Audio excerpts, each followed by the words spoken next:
Hello, everybody. Welcome Yo, yo, yo, what up? to episode two of our podcast. I think that makes us just the better content creators for LD2L, right, Mareth? Because we're on time every single time.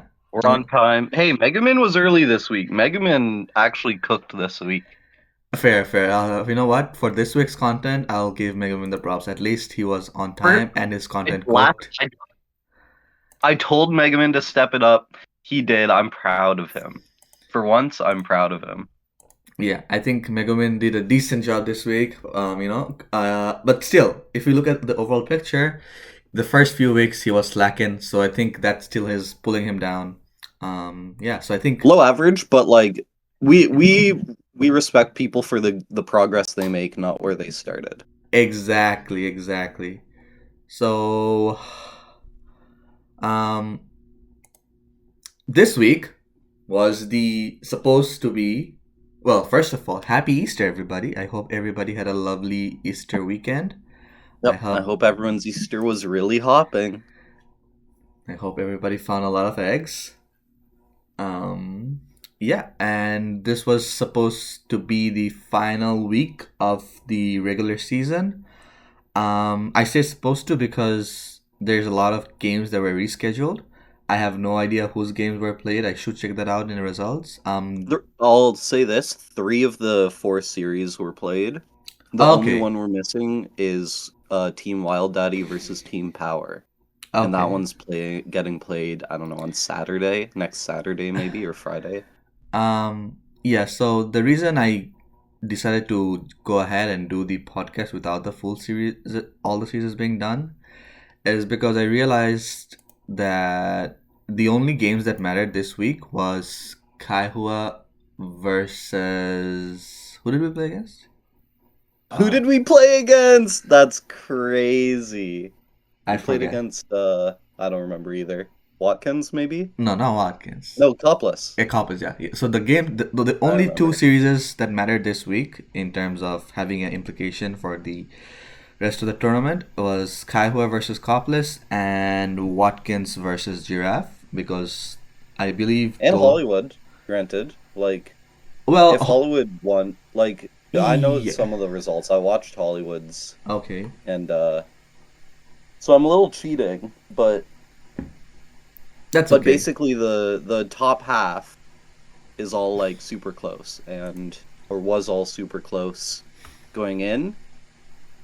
So Team Kaihua had the potential to be second, but now everything's all like muddled in with a couple of the teams. So that was my reasoning. I didn't the series I thought that were not gonna be played were not gonna be consequential. So I was like, okay, since all the consequential series are gonna be played by the time we host this podcast, let's just go ahead and do it. So here we are. And as always, we will have a special guest later on this episode. So stay tuned to Yeah, figure out who that person is. very Um, excited. yeah, so let's get into it. So where do you want to start off? We'll start with the 2 Hollywood games because Hollywood and Cryptic played earlier, Okay.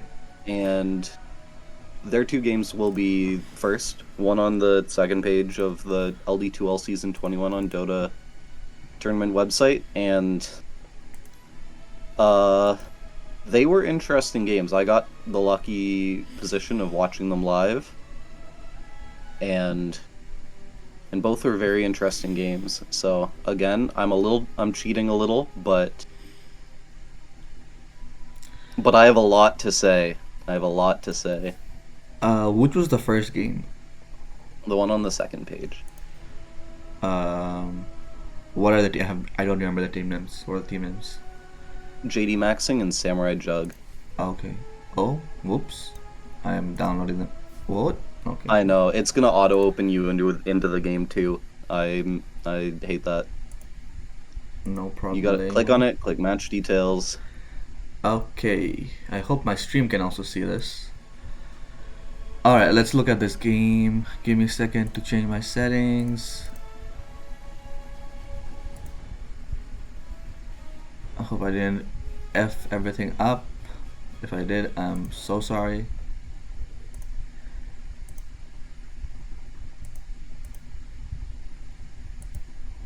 I might have.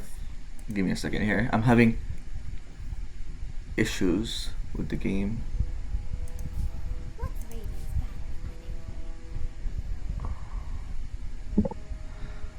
So, how's your morning been? Sorry, my morning's been good. I woke up super early, had a sniper 4 with 7 obs wards in inventory at one point, and ended in a loss. What can you do? That's Dota. Okay, yeah, I can see it on your stream now. We're good. Alright, thank you so much. We have Megaman in chat. Is that you? Yeah. Oh, okay. I never knew. Anyways, so this is a game. Obviously, some crazy numbers. First of all, I see a familiar name on the Samurai Jugg team. I totally forgot that I stood in this game. Oh yeah, you played this game. Yeah, You know how it went. I completely forgot. I feel like I should be talking less, and you should be talking more about this game. Okay, so I had the pleasure of being, eye in the sky spectator, could see both games. This I believe was a last pick Jugg, unbanned, fully no respect given to Jugg, and you can look at the score, 12-2. I think the biggest stat though, the 26 assist Cephat Tidehunter, you had an amazing lane. You were top of the net worth most of the game, and it was crazy. Like honestly, like if I wasn't a part of this game, I would be like, this mid Rubik must have absolutely destroyed the game, destroyed the early game, because holy smokes, 15-4 and 12. This guy must have rotated to every side lane and just won everything for them. But because I was in the game, I know what happened, which was that Cryptic and I absolutely shut down Dusty, and part of that was Nirai. After we took the runes, Nirai stayed bot lane, and then he saw, I think someone placed an Obs Ward in lane, and we saw the Alk coming in. So Yeah. the three of us were like, you know what? Let's just kill the Alk for first blood, because we have a lot of. I have minus armor. We have 2 Huge stuns. damage. Gush does so much damage.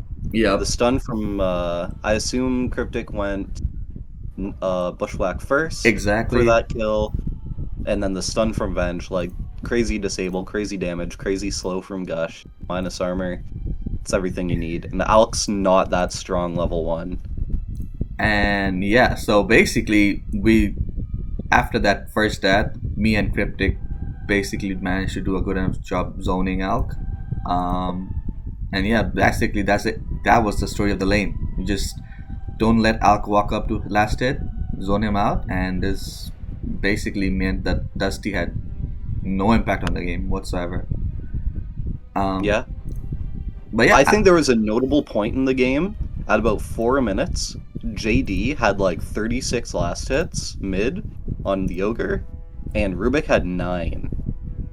Ogre really early, crazy, but then the moment Rubik hit 6, steals Ignite, just bullies Ogre out of lane, that it was a turning point for sure. So, again, going back to what we like to do on this podcast, looking at the drafts, do you think Hollywood's drafting left them more to be desired? Like, do you think this Ogre mid was a good pick? I think the only thing that happened with the draft was the Ogre pick. I think into a mid Rubik, that is very I don't know, it shouldn't be allowed to happen. Like, Rubik mid is a strong hero, and Ogre just, like, he wins early, like super early, but again, Rubik has 6 and just starts taking over. Yeah, I do agree. Like, I feel like, again, putting my bias from playing the game aside, if I just look at the stats page, it does feel like there's a huge mid difference. And the extra damage that Rubik provided this game, I think, is basically the tipping point. And obviously, I'm not going to talk about the Jugg, because we all know Jugg. But yeah, I feel like the one single storyline for me to pick out from this game is just the mid difference and how the game went. Like it seems like just one-sided. The amount of impact that Rubik has, stealing spells, I guess stealing all spells, whether it be Mirana's Q, whether it be Teki's bombs, Pango's Q or W, and then obviously any of Ogre spells are amazing on Rubik. Yeah, definitely a good Rubik game. Yeah, and I mean, one trend that that I love seeing broken is that freaking Pango is not winning every single game. Thank God. Pango didn't win. Don't ban it. Yeah, exactly, No one banned guys. Pango again. No one banned Pango. Pango isn't that great of a pick. Don't worry about it. Just let it through, guys. It's not a big deal. I do want to talk about this Pango. I think Pango had a good early game. I think Pango, one of his strengths is that he can farm relatively fast. He hit top net worth a couple times. For 10 to 15 minutes, Pango was the top net worth, ahead of the Alk, ahead of your Tidehunter, which was dominating up until about 10 minutes, and then you two like evened out.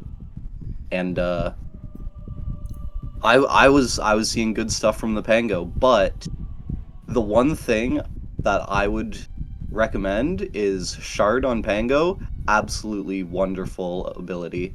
It gives you magic resistance, lets you go magic immune, roll up, and then you can start a fight. I didn't see the Pango Shard, I saw Blink before the Shard. Also Blightstone, the minus armor stacks with your passive. That's another really good item that I would recommend. Other than that, I think Luth played Pango as well as anyone could in this game. It's a difficult Pango game. There's a lot of stuns, a lot of disables, damage from Jugg, Jugg has spin, Rubik steals roll.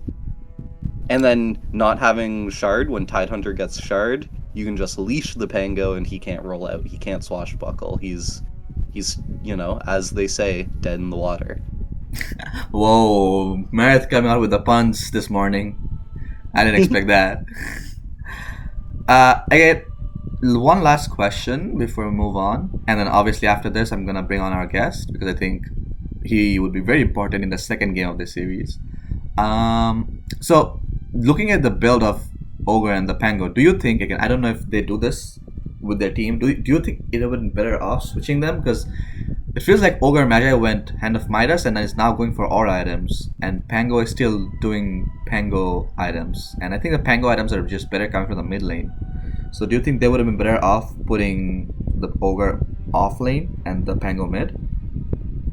I think sending Pango mid and then picking again. I hate Ogre. I think, you know, I've talked about this, you know, not on the podcast, but with a number of people in the league. I think Ogre is, there's something about the hero that seeps into the brain of the player and just like reduces their IQ to 0, just like the hero.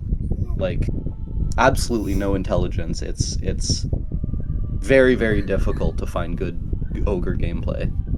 Damn, Mareth coming at every single Ogre spammer out there. Yep, Ogre spammers come at me. All 1v1 you mid. You can pick Ogre. I'll play literally anyone else and win. It's Mareth does have some sort of agenda against Ogre, confirmed. She absolutely hates the hero. I don't know why. I do want to say, Soul Ring Arcane Boots on Ogre, you're not that mana dependent of a hero. I think going one or the other, good. Going both, and then getting Midas at, when did Ogre get Midas? Like 15 minutes? That hurts. You could have it like 10, 11 minutes maybe this game if you only go one of those, go Brown Boots and Soul Ring, or maybe just like a couple gauntlets in the lane and then Arcane Boots into Midas. Either or, don't go both. Yeah, a lot of small items before the purchase of the Midas, so that delayed the Midas purchase a lot.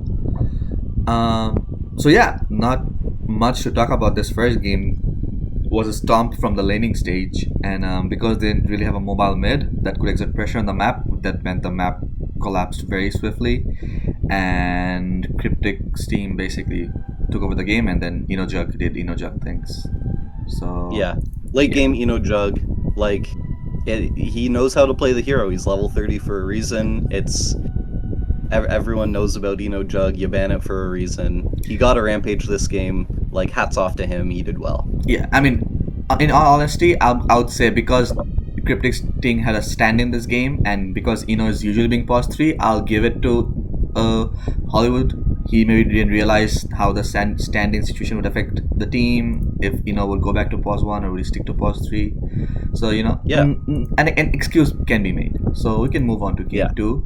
Yeah, this game just unfortunate. Game 2. Okay. Do we want to get our guest in now? Yes, I am going to get our guest in. Let me see if they respond to me. Hold on. Turn check.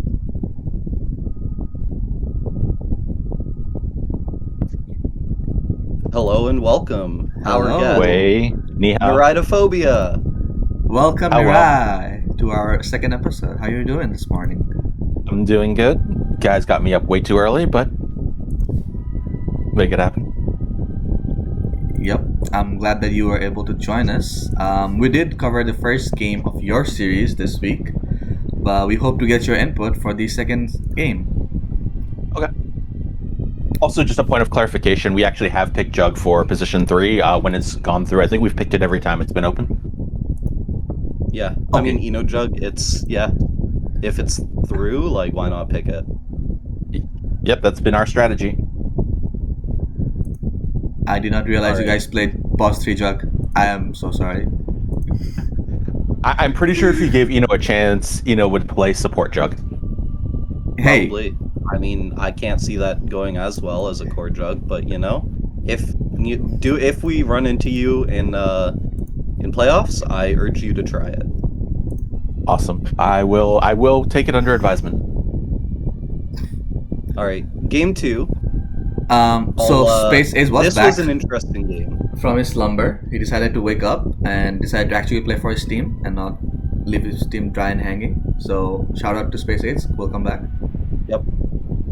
And there's a lot that goes on. I think, based on the draft alone, I feel like Necro is in a very good position here. Necro into Alk, very strong. Alk does a ton of physical damage. Necro pops W and just ignores all of it. But I think Undying is in an even better position, can absolutely body like any of those lanes he's in, and unfortunately, left lane, killed Jug in lane, and then left lane and didn't continue to pressure the Jug, who, 2 decays, Jug's down to like 450 health, and just dies to Razor. But Slash went top and was working on the Space Aid's Necro, but they couldn't connect with the Alk because no Alk damage. My thought process here is that this pick with the Willow on a team that has someone named Neridophobia, how did that work out? Yeah, that was I was yelling at Cryptic in comms, no, don't do it, don't do it, don't do it. But he did it, so I cried. Understandable. For the people who don't know, can you tell us what Neridophobia stands for? Neridophobia is literally fear of fairies. So we have a sworn enemy of fairies over here on this team, but somehow the captain still manages to pick a fairy. How do you not instantly disconnect and then leave the game and disband from the team? What stopped I just told him I wasn't swapping him all game. Okay, so you basically said that I'm not saving you at any point. Yep. You are good luck. Yep. Okay. I mean, I actually looked, and there was an opportunity I could have gotten Cryptic killed, but I wouldn't go that far. Okay, so you wouldn't actively give the game, but you would definitely not save him if you were in danger. Got it. If it was an in-house, yes, but not in like an actual league game. Okay, fair. So you do have some morals. I understand. I wouldn't be Some rules, some standards. Yeah, I wouldn't be so That's nice. reasonable. I would throw him under the bus. I would definitely push him into danger. But yeah, that was the big point I had to make before the start of any other comments. So Nera, how did you feel the game went for yourself? Well, the top lane was weird. It was like back and forth tri-laning on and off, like 3-on-2 from both teams. Like people just kept going up there for getting very little as well. It was, I remember Slashley went up first, then I followed later after Slashley had already left. And then we sent our mids up there roughly around the same time. It was a pretty chaotic top lane. Jug pretty much had the lane bottom. He died a few times, I think. But it wasn't enough. And then we managed to keep the Alchemist less under control this game, but wasn't really able to take off. And we were able to dictate the mid to late game at our own rate, mainly through the counterpicking. I think the Necro was really good, as you already mentioned, and the Dawnbreaker at the end was backbreaking, because we had like 4 different ways to stop Black Hole. I think there was only like 2 Black Holes cast the entire game, and both of them were interrupted within like 2 seconds. Yes, Yeah. that is one thing. I think if you want to talk about when Enigma hit 6, it was 13 minutes or 13:45, and I think a lot of that is simply due to the fact that Hollywood and Slashley were in the same lane for a lot of the early game, and they were sharing XP, sharing it with the Alk, and I think that really slowed down the first couple Black Hole timings. And then Dawnbreaker ult is very good into Black Hole. You just ult on top, everyone lives, you stun Enigma, it's cancelled. That, I think, while Dawnbreaker into Lina in lane isn't ideal, the mid-game, late-game Dawnbreaker plays were huge. Okay, so this is where I'm gonna start the flaming session. How does a mid Lina just not take over the game whilst laning against Dawnbreaker? I have no idea. This is one thing that I know I've seen on other streams, but it's the mid lane, like the CS difference doesn't really matter all that much unless you can convert it into being active in the other lanes. We've had multiple games. I think we've had one game where very famously our mid also was the same player, was down, I think, almost 24 denies in like 7 minutes. Yep. Was it 7 or? Yeah. And we still were able to come back with that. Because really, the EXP from denies isn't lost too much, and a couple of hero kills will make up for any big difference. So as long as you're able to run around the map and get at least some assists, you're usually going to be able to catch up. But if you get killed in lane, it's a lot worse. Yeah, you make a fair point there, but my theory is that as soon as this Lina gets her level 6, which I assume is going to be much faster than the Dawnbreaker, because she's still going to bully the Dawnbreaker in lane. Like, that should be like an instant kill in a side lane. Like, and that should basically enable her to snowball at least 1 or 2 minutes faster than the Dawnbreaker.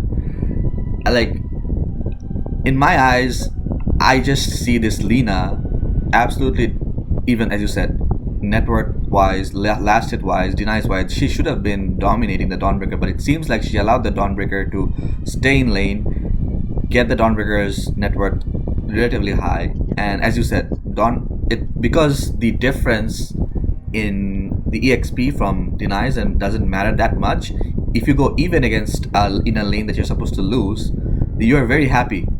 And Yeah. Dawnbreaker just relies on level 6 to counter initiate. So that window of, okay, Dawn doesn't have level 6 but I have level 6, that window must have been extremely crucial for this Lina to take advantage of. And I feel like they just missed the timing there. And because they missed the I timing, will say, yeah, go looking ahead. at the graph, Lina killed Dawnbreaker at 6 minutes when she hit 6. Dawnbreaker was level 5, Lina hit 6, killed Dawnbreaker.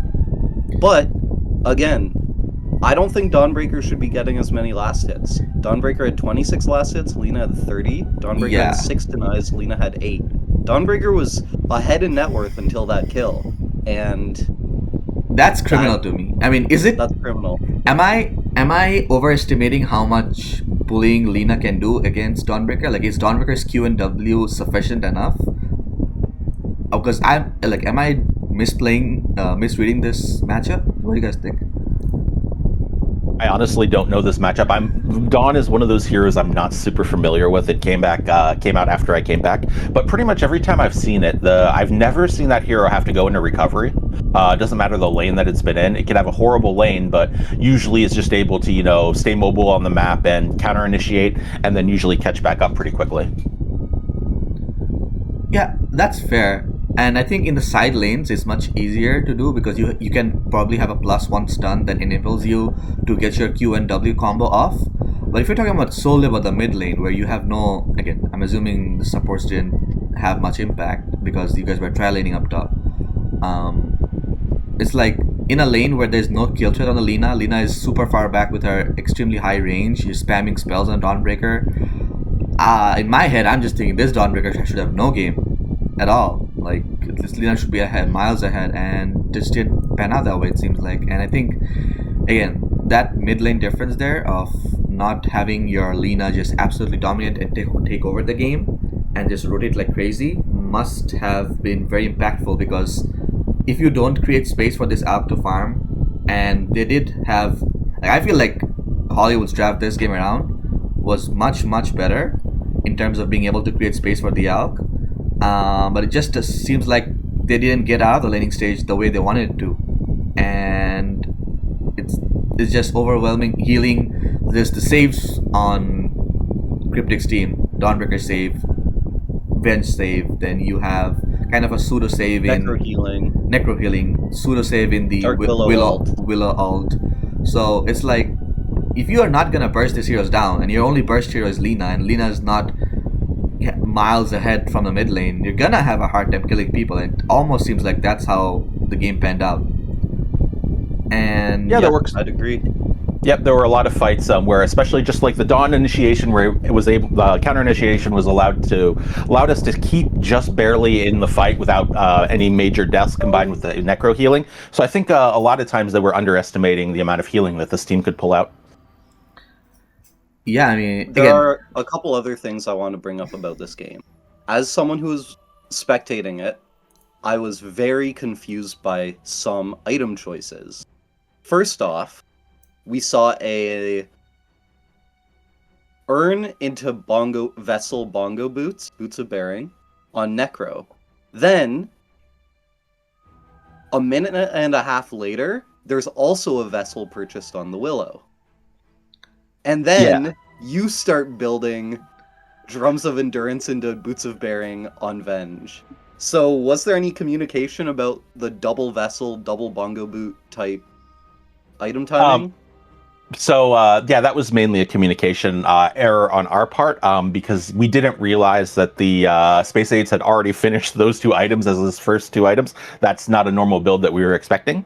So, I mean, it was a great build and it did wonders in this game, but yeah, just a lack of communication on our part and checking our teammates' items. I see.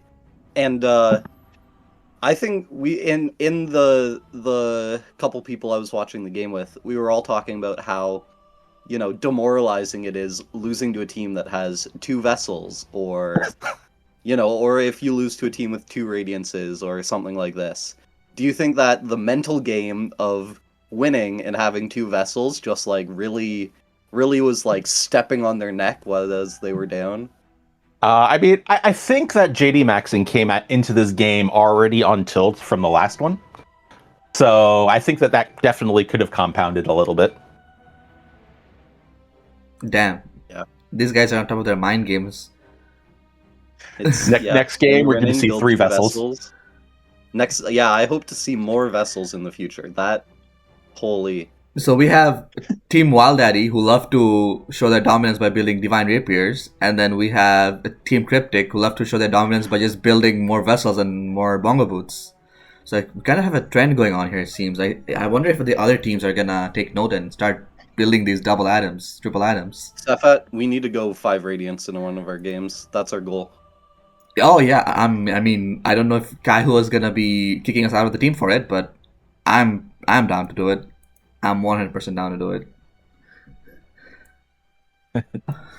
So, I don't see anything else of note in this game. Everyone went standard builds, everyone went standard items. It just felt like JDMaxxxxing did not get out of the laning stage as they should have. Like, they built their team around winning their lanes, dominating their lanes, and they did not dominate as hard as they should have, which eventually meant that the Samurai Jugg team got farm, and once you get farm on their tri-core, or inevitably even their supports love to get farm. So once you get farm on the Samurai Jugg team, you're not going to be able to kill any of them very fast, and so the team fights are just over. Even with Black Hole, I don't think even Black Hole is good enough to counter the amount of healing they have.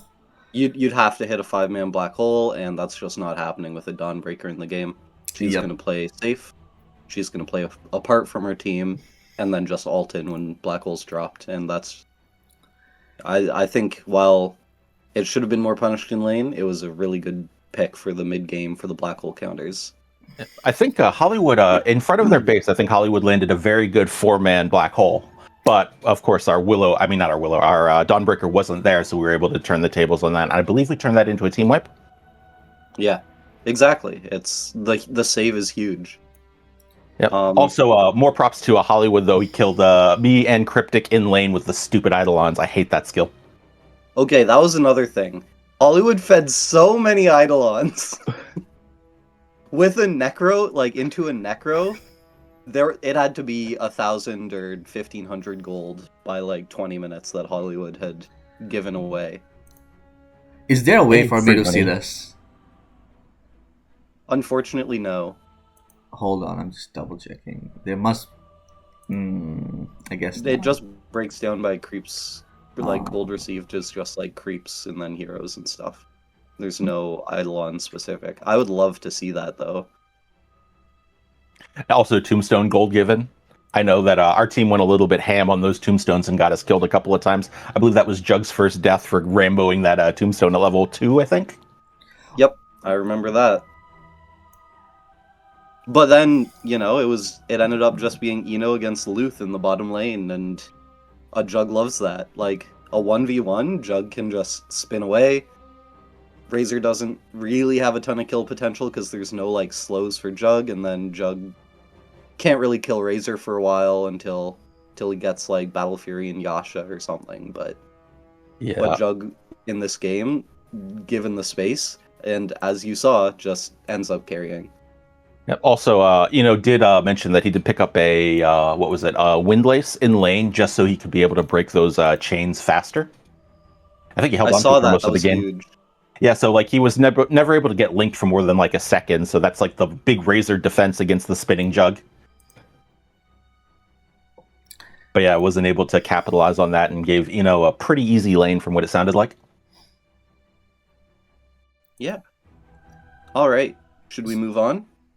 Yep, yeah, not much else that I can see that catches my eye. Swift 2-0, much to Anani's happiness.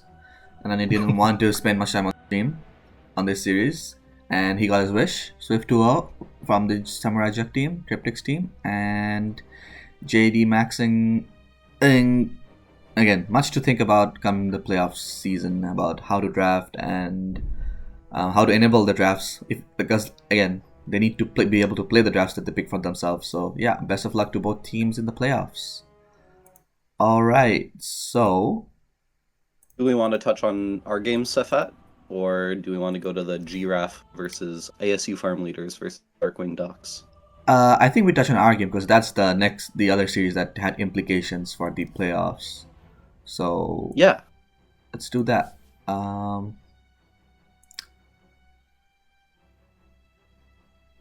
I don't see our games on here. Do you?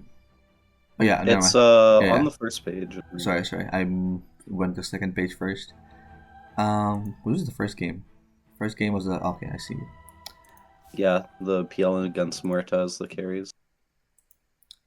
Gotcha. So, all right. So, first game, we had on Kyhua a standing situation as well. Their mid laner wasn't available for this game, which meant that they had to pick a stand-in, and which meant that I had to play mid lane. And And boy, did you do a good job. well, I don't think it. If you're gonna say that Ogre is a very easy hero to play, I wanna say that Skyet Mage also is a pretty easy hero to play. You don't have to think much to play this hero. You just see heroes and you just press buttons, and that's basically it. It's but you did well. You were 2-0 in lane, if I remember correctly. And, Again, we were it's- able to snowball that into a win. It's a Necrophos.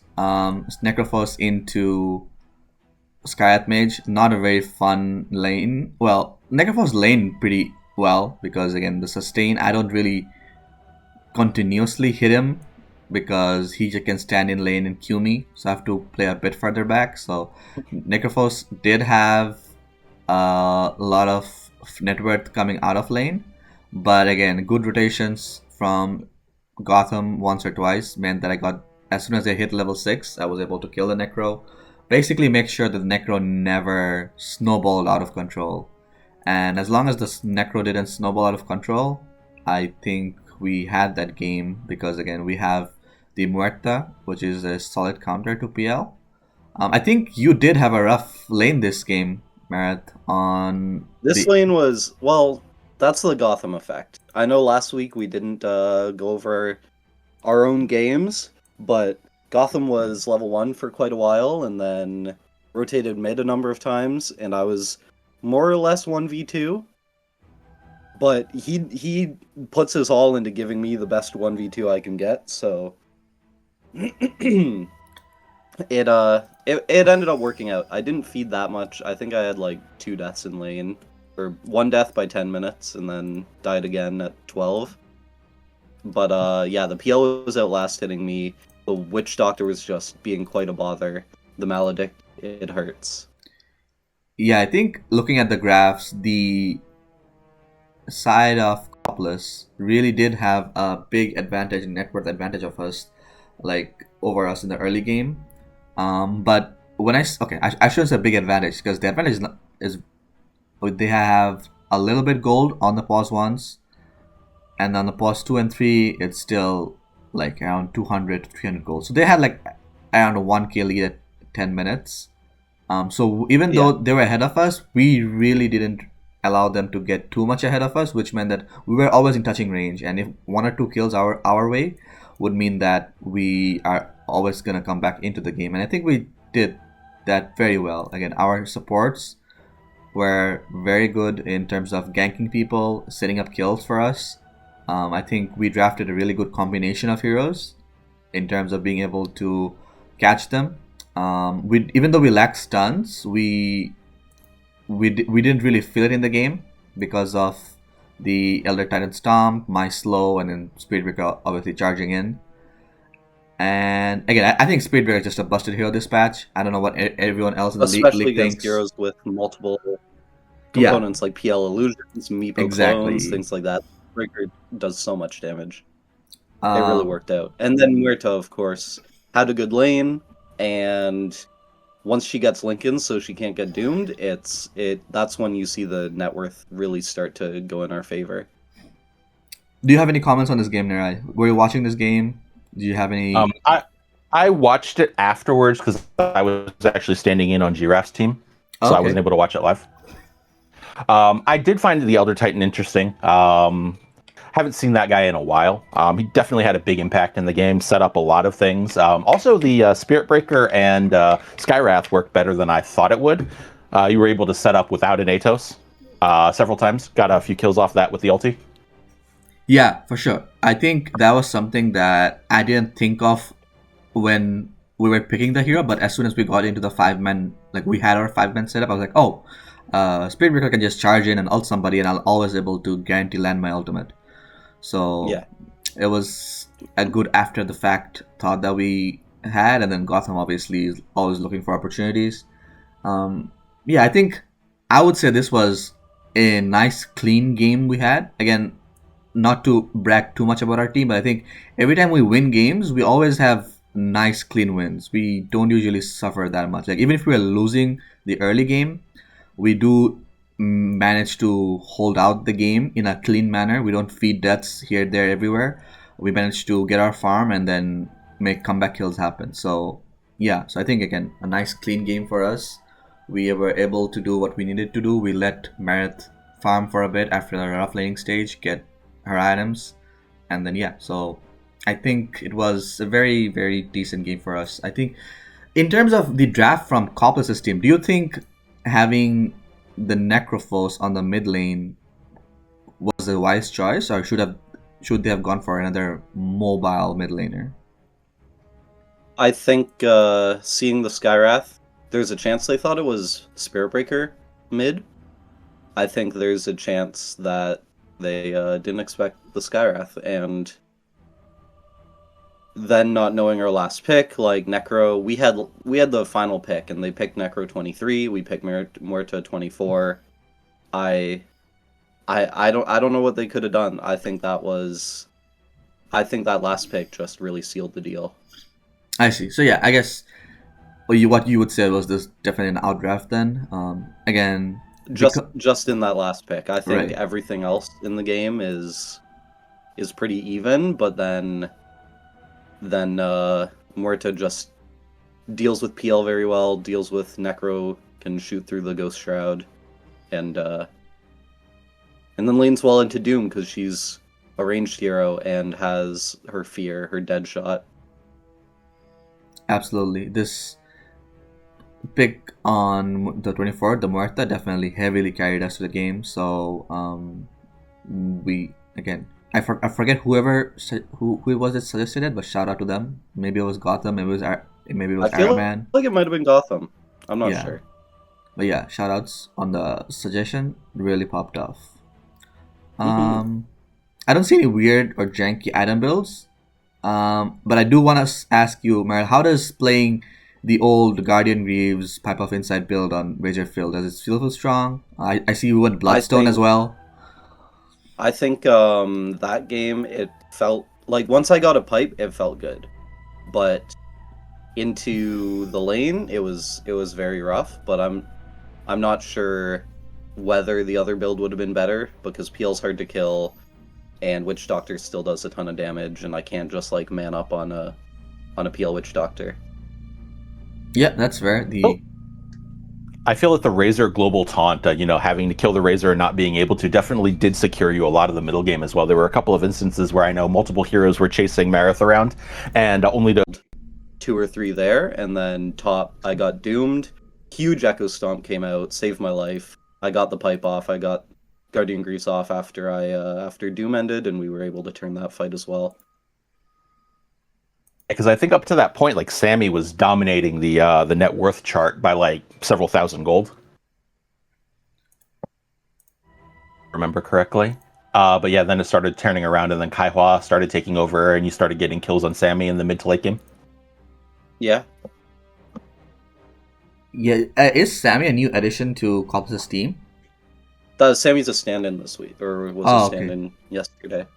Gotcha. Yeah. So yeah, I don't remember seeing his name in the previous series that I saw for their team. So he definitely did a good job staying on top of the network. Like again, he came out of the laning stage pretty strong, ahead of you, and then throughout the game, into the mid game, he was farming very well. But again, just because of how the entire 5v5 fights looked like, he couldn't have much impact. So yeah, that's how the first game went. It's time to look at the second game now. Before I go into the second game, I would like to apologize. I think I cut the stream out in the middle. So we might actually have 2 VODs for this week. My apologies. I am a new streamer. I do not understand how these things work. Sorry for any disruptions that you might see. Alright, so looking at this second game, anything you want to preface this second game? Do you want to give our viewers a disclaimer as to what happened? Why we picked the heroes we did? So Gotham wanted to play mid, and we figured it's the last game of the pre-playoffs. Why not have some fun? And I think, like, looking at the numbers, this was an offlane versus offlane just slobber knocker. 16-7 on the Coplice Axe, 17-8 on my Timber Saw. Both of us were just doing extremely well, and we were duking it out. Yeah, for sure. I think playing the game itself, I think Kyhua had a very rough Slark game, and I just wanna, because I remember seeing him get a couple of kills in lane in the very beginning, but I think after those, oh never mind, he doesn't. He actually dies. So yeah, he even in the laning stage, Coplice managed to shut him down pretty nicely. So this is gonna be my dunk on Kyhua segment. No stick in lane against Axe Jakiro. I know Jakiro breathes has his His it's like not a passive anymore because it costs mana, but he shoots his fire, he shoots his ice, doesn't add to stick charges, but the axe spams battle hunger, and just a stick, 200 gold, would have gone a huge distance in that lane. And then of course there was the legendary Ancient Death by Slark, and Oh my god. that was hilarious to have the game-breaking. first person perspective because I was helping him take the stack, so I was literally right beside him. I had the front row seat to him getting rooted, and this guy screaming like a madman, "Oh my god, I'm rooted. I'm dead." And it was absolutely bonkers to see how helpless he was as Slark, just dying to some ancient stacks randomly. So Now here's my question: did you have Black Hole up? Could you have saved him with Black Hole? I do believe I had Black Hole up, but there was no chance in hell I was gonna Black Hole a 3-stack Ancient Camp because I do not think that would have done good service to my team to just use a random Black Hole on the Ancient Camp. So yeah, even if I didn't think of it at the time, but even if I did, I probably would have. My answer would have been no. I'm not Black Holing this just to save Kyhua. I'd still let him die. So Also, Sefat, you have to think like a content creator, and letting Kyhua die to the ancients makes for much better content. Yeah, Megaman, get on it. Exactly. You've done 2 videos of me throwing games, my Magnus and my Pango. We need a Kyhua defeating the ancients. Yeah, honestly, yeah, Megaman, like this game, if you want content, this game is ripe for content. There's a lot of content from the Slark. There's a fair few content from the Enigma. There even might be some good content from the Outworld Destroyer as well, with 1 or 2 scientist eclipses, if I remember correctly. So, this game, again, I just think the pause one on Kyhua's team did not have a good game at all.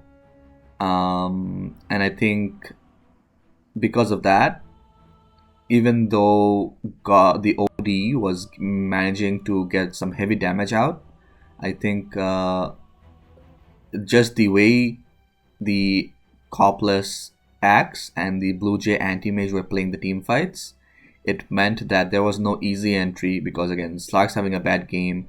If those two are able to control the OD, there is not match damage coming out because Timbersaw alone can't, again, because of the fact that Coplice's team were ahead in net worth, the Timbersaw, even though the Timbersaw was mega huge, it wasn't enough damage to deal with the entire enemy team. So we needed a little bit better performance coming out from the Slark to make sure that we had any semblance of hope in this game. Yeah, I mean, do you see any other things that catch your eye, Nerai? So I just recently watched a video specifically about Hand of Midas. Some guy did like 36,000 games of parsing them to try to figure out if that item actually has an impact, and the general consensus from the data is unless you're an Ogre Magi who's ahead or a Doom, it usually lowers your win rate. It's too expensive, it doesn't do enough, and it pretty much guarantees that the core that builds it is going to be doing pretty much nothing for the next 15 minutes. So that's one thing that stands out to me. Also, I wanted to ask Mareth, how is Consecrated Wraps on Timbersaw? I think it's a good item, but once you start falling behind, I don't know. I think it's a good item. There were definitely points where it pops and then I was able to blink out. There were points where I was able to just it pops and I'm able to buy enough time to Timber Chain away. It felt good, but it wasn't enough. And I think this game, me and Axe were both initiating, both tanking fights, but we have a Slark who farms, but not super fast, and they have an AM who farms extremely fast, and AM just eventually hit a point 30 minutes into the game where he was free to run around and kill everyone. Yeah, because I'm looking at the lineup, and you really don't have a lot of hard lockdown outside of Pounce, really, to lock down the anti-mage. Yeah, so I can imagine that anti-mage getting away from you pretty quickly. Yeah. I would love to see a Shadowblade Silver Edge on Slark. We talked about a Silver Edge later in that game, but and then Hunt Anti-Mage, but didn't happen. Kyhua just it's a hard lane, I can't lie. I've played the Axe side of that lane into Slark, but it's, I don't know. Also, I have a question for both you and both Mareth and Safat here. If you could change one person on your team to another role that wasn't to another hero that wasn't banned, what do you think that change would be that would have the most impact on this game?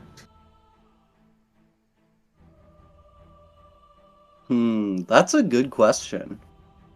I would put Kyhua on Faceless think Voice on- or something. Faceless Void could have been good. I think Slark on paper does well this game, but I think it's a very difficult hero to pull off. And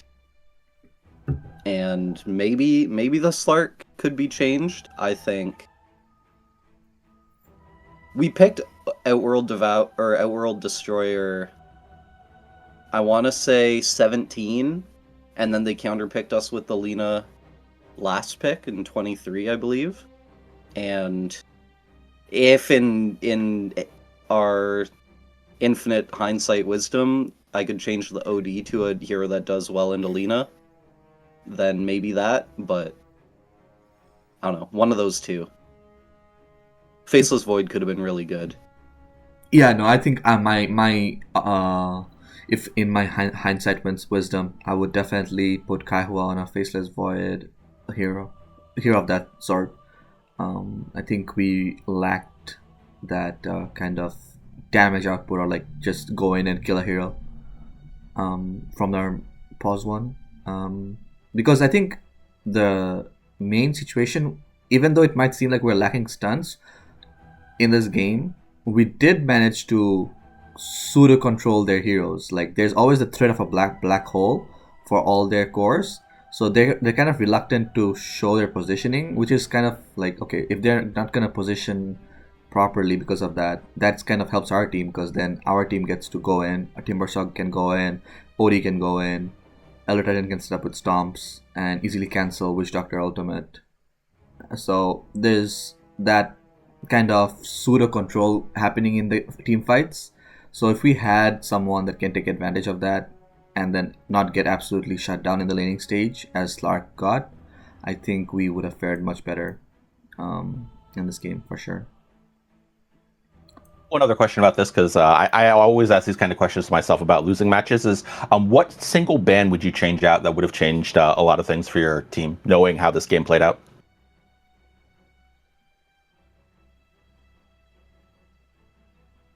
I'm not sure.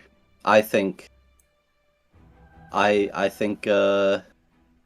don't think this was a draft game. Like, I think this was an execution game.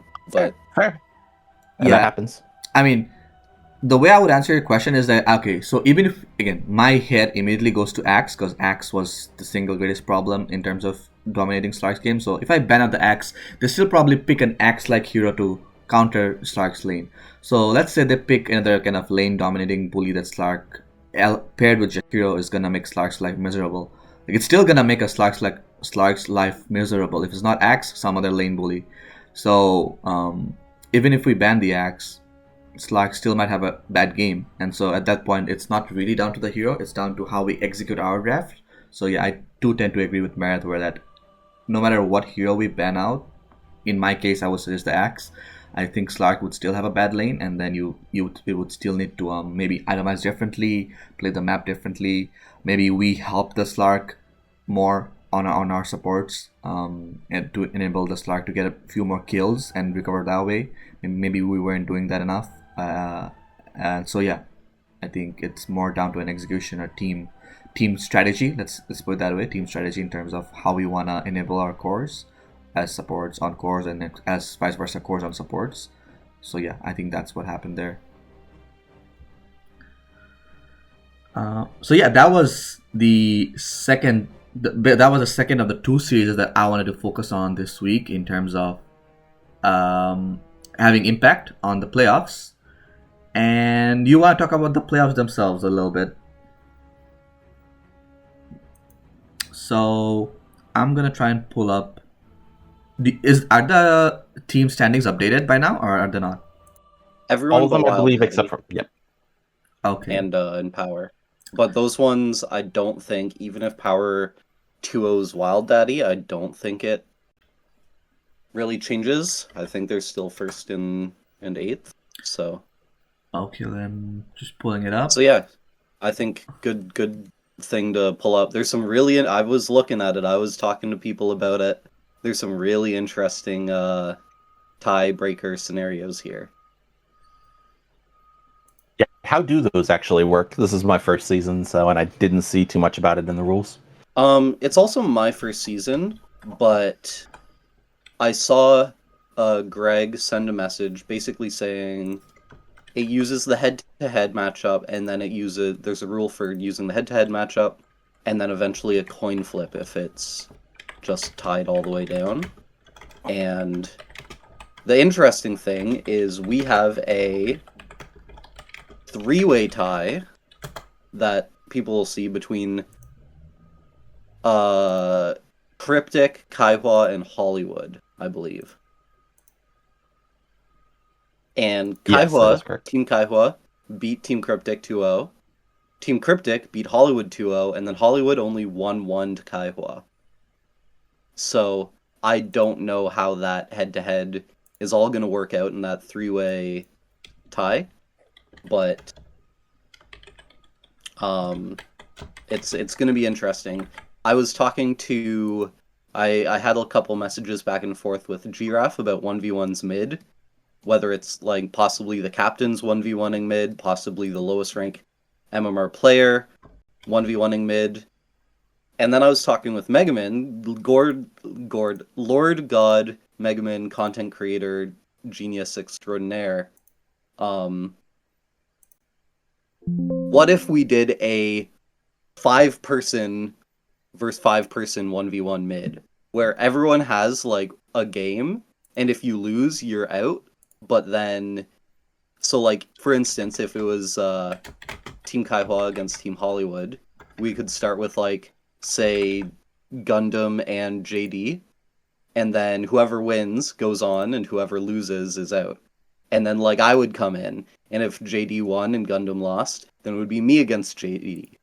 And then go through, and whoever still has players standing at the end. I think that could be a fun idea. I think because this isn't like a super serious official tournament or league, it's there's a lot of possibilities. Greg, if you're watching, I doubt you are, but if you are, on that rare off chance, I think we can have a lot of fun with tiebreaker potential. I'm not sure if everybody can see the entire screen on here. Trying my best to pull it up. So yeah, there we have the standings as they are at this moment. And I'm just seeing your Dota. wait, you don't see the LD2L league tab? No, not on your stream. Should be up on my stream, because is there a delay? I think there's a delay.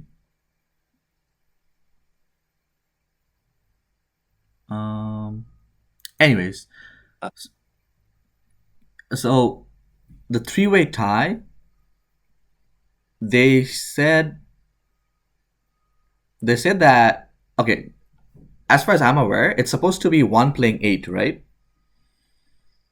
It would be Wild Daddy playing Power, Giraffe playing Watkins, Coplice playing Hollywood, Kyhua playing Cryptic, as it stands right now. Right. But so who goes between 3, 4, and 5? Who goes in position 3, position 4, and position 5? That's the big question, because all of us are 8 and 6, and all of us have a 46 tiebreaker score. What are the seeding benefits of being like 3rd versus 5th? It's just how the bracket plays out. So if Hollywood is 3rd, they're playing Coplice. And as the standings go, Coplice is versus like playing me or like our team, Kyhua, or Cryptic, if they were 4th or 5th, because by the numbers, Coplice their team did not do as well, even though they have definitely been performing better as the season went on and they fixed their player issues, stand-in issues, and things like this. So it's all about who's set up to go further in the tournament, in the playoffs, basically. So I'm looking at the So like your first seed round should be technically easier if you did better, Yes. based off record. Okay. Yes. So you're saying between Hollywood, Kyhua, and Cryptic, what were the results? Do you remember? Kyhua beat Cryptic 2-0, Cryptic beat Hollywood 2-0, and Hollywood and Kyhua went 1-1. So it's not a full, love triangle basically of wins and losses. So Hollywood beat I think Cryptic? by those numbers, Hollywood would be 5th in a head-to-head, and then it's Kyhua and Kyhua beat Cryptic 2-0. So in my logic, head-to-head, Kyhua would be 3rd, then Cryptic, then Hollywood. But I'm not sure how. I don't know how Greg plans to have this all play out. Other way around, actually. Cryptic 2-0'd Hollywood. That's the game we played yesterday. Sorry, yeah, that's Wait. my head. That's what I was saying. So No problem. Cryptic 2-0 So Hollywood. like of those 3 teams, Hollywood is 1-3, Kyhua is 3-1, and Cryptic is 2-2. Okay, I see. If you So isolate those teams. So yeah, so by logic, it does seem like Kyhua should be 3rd seeded. Yes. And then Cryptic, then Hollywood. That's my understanding, but again, I'm not sure fully how it'll play out. So do you want to You make see it up on your screen. This is good. do we want to make a little bracket generator and have some predictions for the playoffs? I'll pull that up. Yeah, so let's do a little bracket generator. I don't know if I can. Let me see if I can do a little bracket generator. Let's have some fun deciding people's fates. So again, what are your guys' thoughts on the playoffs? Because again, we know that it doesn't matter what happens between the Power versus Wild Daddy matchup. So far, what do you guys think? Obviously, Wild Daddy's team, again, before the tournament even started, I think they were my favorite to win it all, and I think I still stick to it. They are definitely the strongest team in this entire season. Any surprises from you guys? You guys didn't expect some teams. What are your guys' thoughts? I guess did I go first? Looking into the season, looking at the players. Sorry, I'm taking over. That's okay. That's okay. I think Giraffe's team is really good on paper, and I've played with and against YM plenty of times. I think he's a really good player. I think Giraffe is a good player. If I couldn't choose our own team to win the whole thing, I'd hope Giraffe's team goes the distance. I'd love to play against them in playoffs. I think I have a lot of respect for that team. Thoughts, Nerai? Well, how have you seen this season so far? Your first season in LD2L, how has it gone so far? Any thoughts, comments, concerns? It's been a lot of fun. I mean, a lot of it is like learning the team dynamics and getting your team all working out. And I think the big thing that's deciding a lot of these games are the presence or absence of stand-ins. So, I mean, hopefully there'll be less in the playoffs, because I know a handful of these games have been like almost incredibly controlled by the fact that there's a player who doesn't know how to play with the team, doesn't know anybody on the team, and is kind of doing their own thing a little bit. Yeah, that's definitely has an effect. So did you know any of the people in this league before playing in this league, Nerai? Like this? No, I found this through a Google search. Gotcha. I knew absolutely no one coming in. So Same. I found it because I remember a couple of years ago I played a random pub against Greg and a couple people, I think, from the LD2L league, and they mentioned like, oh yeah, that's the guy that runs the LD2L league, and I put that in my brain, and then this last winter I was like, I want to take Dota a little more seriously and searched it up. I don't believe Greg has ever played Dota. I've never seen it. I've only heard rumors. I mean, Myths. this would have been like 4 or 5 years ago. Okay, fair enough then. Yeah, so trying to pull this up.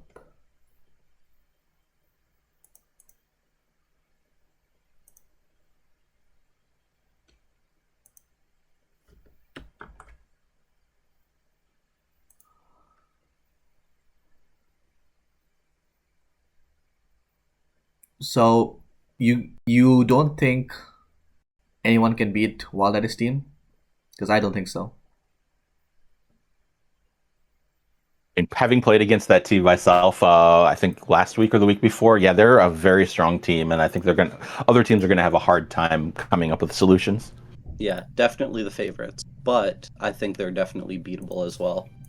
They have a little fun, and depending on how seriously they take the playoffs, I think they could slip up and lose a game pretty easily. Do you think they're gonna keep up their Divine Repair shenanigans? Because I did ask their pause 5, and they did give me a Divine Repair counter. Do you think that was in jest, or do you think they are actually serious about this whole Divine Repair strat? I'm not sure. I would be, if I was on that team, I'd be pushing. It's staying up, but no, no worries.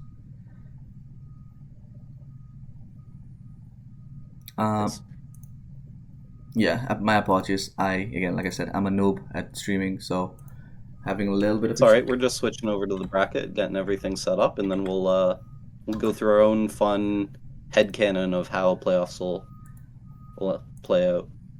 So there's no chance that we have to play a tiebreaker series, right? Like, Greg's not gonna make us like Hollywood, Kyhua, and Cryptic battle it out. He is gonna find something to do. I don't think we have to, because if you compare the 3 teams, we're 3-1 against the 2 others. Cryptic is 2-2, and Hollywood is 1-3. So I think it should balance out that it's Kyhua, Cryptic, Hollywood in that order. But again, like in the end, it's all up to Greg. So okay, so this is another fun thing that I would love to talk about is, would you guys prefer if we had a different sort of matchup? So do you guys think one should play 8, or do you think one should play 5, and then 2 should play 6, and then 3 should play? I think 7, like one that. should play 8, because the goal is to have the best team and the second best team in the finals. So having them play the lower teams gives them a better chance of making the final. Yeah. Also, if you don't do it that way, you start getting people trying to manipulate their ranking to get better matchups. Yeah. I see. So you're saying people might game the system if we don't do that. Yeah, like if you knew 4 was playing 8, a lot of people would want to try to get into 4 rather than 1, because they would have the objectively easier matchup. Yeah. Yeah, I guess that does make sense in my eyes. Okay, so then I move to my second question, which is, so once you have 1 play 8, do you think the winner of 1 versus 8 should play the winner of 2 versus 7, or should the winner play the winner of 5 versus 6? 4 versus 5? I would say 4 versus 5. I'm not sure. Is this single or double elimination? It's single elimination. Single elimination. Okay, then I would probably say 4 versus 5 then in that case. Because the reward for being the best is to have the easier matches, quote unquote, until the finals. Right. The reward for winning should be that you get easier matchups, but if you have 1 versus 8 play the winner of 2 versus 7, you might get the... Sorry, you said the winner of 2 versus 7, or do you say the winner of 4 versus 5? 4 versus 5. Yeah, 4 versus 5. Because the assumption is the higher seed is going to win. Right. So, and then you would have 2 versus 7 play the winner of 3 versus 6, correct? Correct. Yes. So then the semifinals would be 1 and 4, assuming, and then 3 and 2, and then 1 and 2 should win, and then it's 1 and 2 in the finals. Yep. So again, because I come from LD2L, that's where I've started playing these leagues, I am a big fan of the double bracket where you have a lower upper bracket and a lower bracket. So That's fair. I don't like the single elimination system that we have going on in this league. And I think that's something to consider. Maybe, next going forward. I don't know if this league has ever implemented a double bracket at any point. Maybe they have, and they figured out that it's not the best thing to do. But yeah, I would very much prefer a double bracket. And I don't know. What are you guys' thoughts? Have you guys seen the pro tournaments and seen the double bracket system and how it works out? Do you guys prefer that? I will say it takes a lot longer. There's a lot more games, but it does give comeback potential. It could be interesting. Again, this is my first season with LD2L. I don't know how it's been played in the past.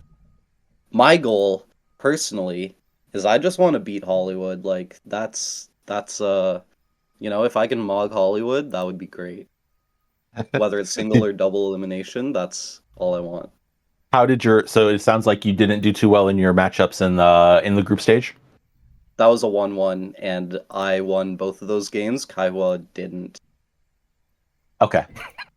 He may have thrown a little hard in game 2. Or Fair. game 1, and then we came back game 2.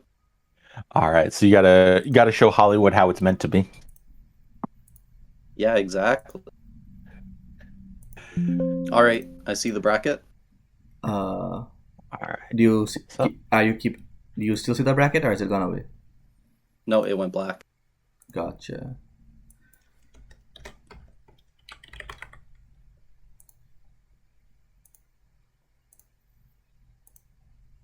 Do you have any specific goals with this Neratophobia, or are you just in it to win it?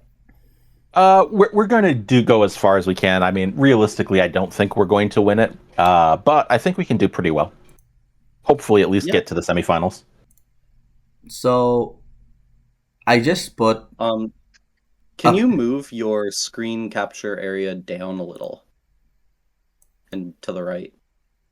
Because you're zoomed in like the top left corner of your browser right now. Yeah, I'm trying to fix this scene. It's not letting me fix it.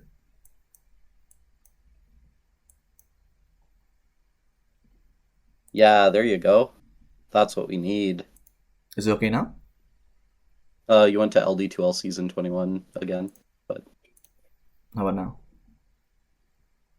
Nope, still. Oh, there we go. Yeah, good. Does it look? Can you guys see the screen? Yep. Okay, perfect. So, if you scroll down just a touch, we'll be able to see the whole bracket.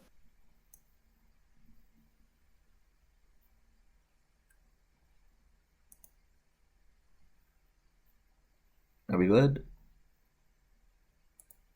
A little more? Little more scroll down? Because right now 4 is cut off, like Hollywood versus whoever. Hollywood Coplice. All right. So, Wild Daddy versus Power is basically a rematch of the last game of normal season. I think Wild Daddy versus Power, not Hollywood. What am I saying? Wild Daddy versus Power is gonna be a rematch of the last game of the regular season.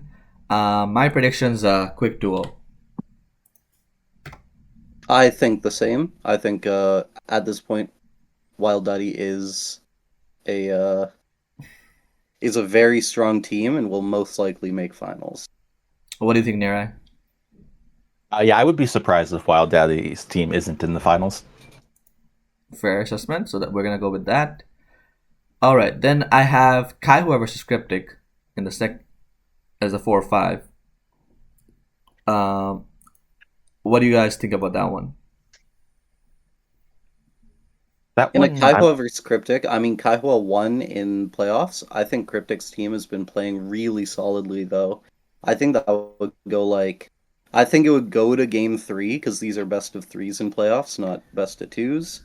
And, I mean, it could go either way. I think because you and I are on this podcast, I think it's better if biased. we let Nerai choose the winner of this one.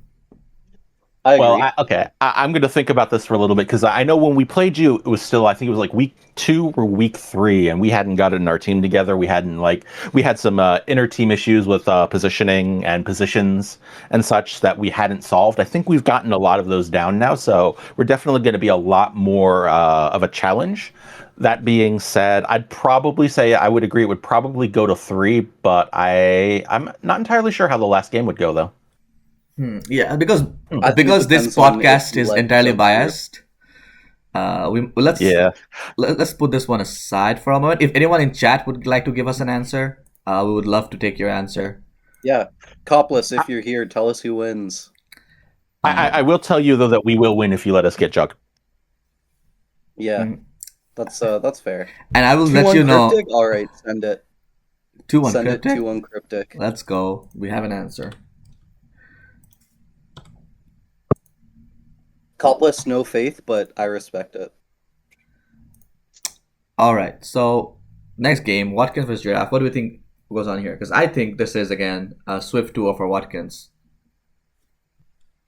Watkins is looking really good, but I think again, I'm a big fan of Giraffe's team. I think they have some potential. I don't know how that game, the Watkins Giraffe game, played out. I actually I'll, stood in on those games, so I have a little bit of. I've actually almost played this matchup. I don't know who the person I replaced though, so my opinions might not be entirely accurate.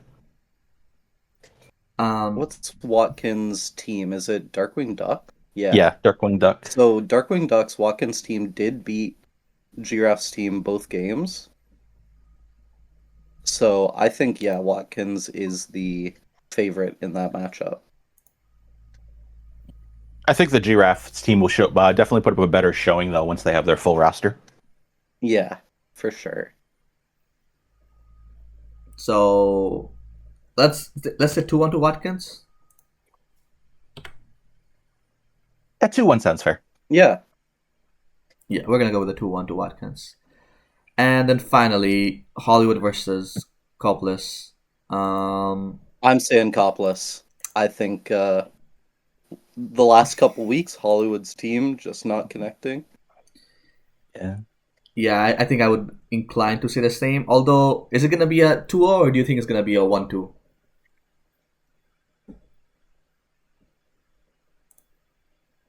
I'm inclined to say 2-0 Coplice. I think especially like the scaling that Coplice's team has gotten, getting Blue Jay on the team and fixing the player issues they had.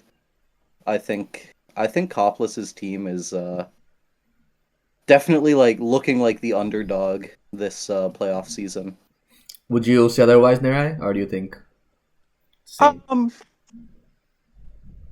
Yeah, I think 2-0 for now. Coplice's team has definitely improved a lot since we played them in week 1. Yeah, fair. I think that's a fair After playing assessment. against Hollywood. Yeah. Also, I'm playing against Hollywood just this weekend. It feels like they had some coordination issues that might need to be worked on. Yeah, I mean, I think Coplice stocks on the rise, whereas Hollywood stocks on the down. So I do think that's a fair assessment to Yep. make. All right, so there we have it, folks. We have our round 1. That's what we said is gonna happen, and now we do get into a little bit of the serious end of the business, serious end of the season. We have Wild Eddie playing Cryptic in the first semifinals, and we have Watkins versus Coplice playing the second semifinals. I honestly couldn't give you an answer for as to who wins this game. Now that we're out of my own team being in the potential runnings, I'm an underdog Glazer. I think like both Cryptic and Coplice in those matches have the potential to turn things around. Yeah, I mean, I think the Wild Daddy versus... Are Cryptic the only team to have taken a game off of Wild Daddy's team? Am I wrong in saying that? Like, who's been the one team to beat... I'll look it up really quick. Who's been the one team to beat Wild Daddy? I think it might have been Cryptic's We team. lost to Wild Daddy 2-0. So. Hollywood beat Wild Daddy in like week 2. Oh, okay. So it was Hollywood, not And Cryptic's team. that was a throw by by no, by Hollywood, I think. No, it was a divine the rapier throw by throw. Wild Daddy. It was a divine rapier throw. It was Yeah, the pause for OD that went yeah, yeah. Midas and then like rapier or whatever. Gotcha. Yeah, that was that game. I see. So technically, no one has really pushed Wild Or Eddie's Midas. team.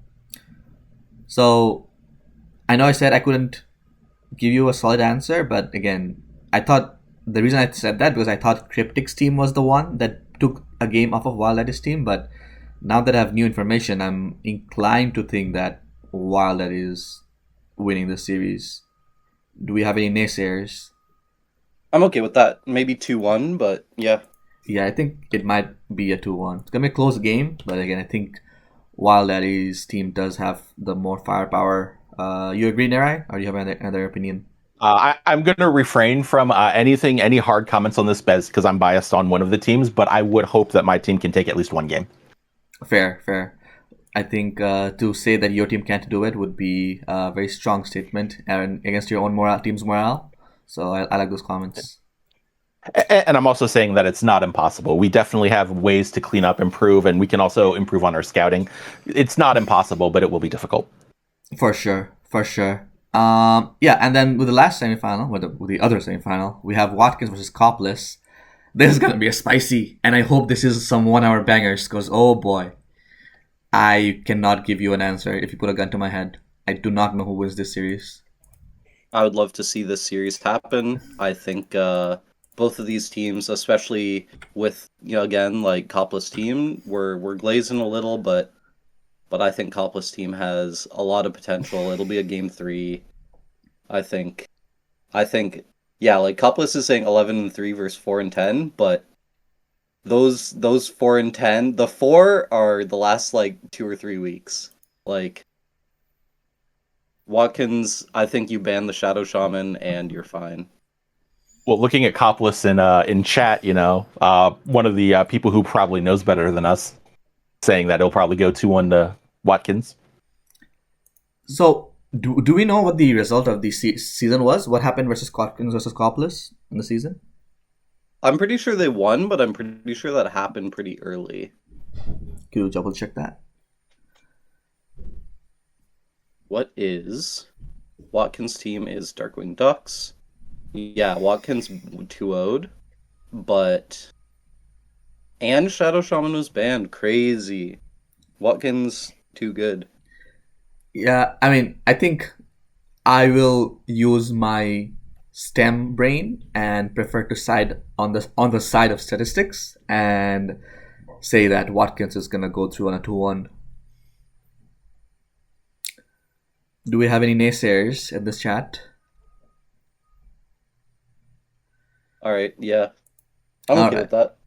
Sounds good. And there we have it. We have our finals pairings. We have Wild Eddie versus Watkins, the top 1 seed, playing against the top 2 seed. And I mean, they are head and shoulders above the rest. They're both 11 and... I mean, right now, Wild Daddy could be 13-1 going in, and Watkins is 11-3. Then the rest of us are all like single-digit wins. Yeah, for sure. I mean, just how we have predicted this bracket going, I think it's a fair assessment of how the entire season has gone as a whole. I do think Wild Eddie versus Watkins is a very, very, very fair finals matchups. I think these two teams have been the strongest of the 8 teams so far. They've shown consistency. Yeah. They've shown resilience. And do you want to make a prediction for the finals, or do you want to just leave it as it is? I'm fine leaving it. I do want to say, I think upsets happen. Yes. While I'm a little more doubtful of a power upset over Wild Daddy, I think a Giraffe upset over Watkins is in the cards. I don't think it's over. I think we gotta, wait until the day comes and see how everything plays out. I think both Team Kyhua and Cryptic, whoever wins in this situation, have the ability to beat Wild Daddy. While we both lost to Wild Daddy in the I don't know, round robin, I think I think they're beatable. I don't think it's just a given that Wild Daddy dominance is going to continue. I have a question for you guys. Do you think that the finals are going to be determined more by draft or by execution? I would say execution. Yeah, I think both these teams have shown that they're very competent drafters. So I don't think one team is gonna be miles ahead of drafting and like get a lane advantage out of that. And I also think I might be proven wrong, but I also think there's possibilities for either team to throw the game at some point. Mhm. Yeah. So I think If Wild Daddy keeps up the rapier game, like that's a knife's edge. You lose one fight, give away those rapiers, like it can go wrong very quickly. yeah. So I think Also, I've noticed execution- those teams specifically, they have many players who aren't easily banned out, which is another common trend that I've noticed that's determined, at least some games, are having some key players, best heroes banned out.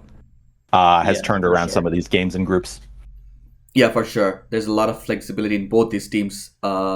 Players like they play a lot of heroes. They play a lot of heroes very well.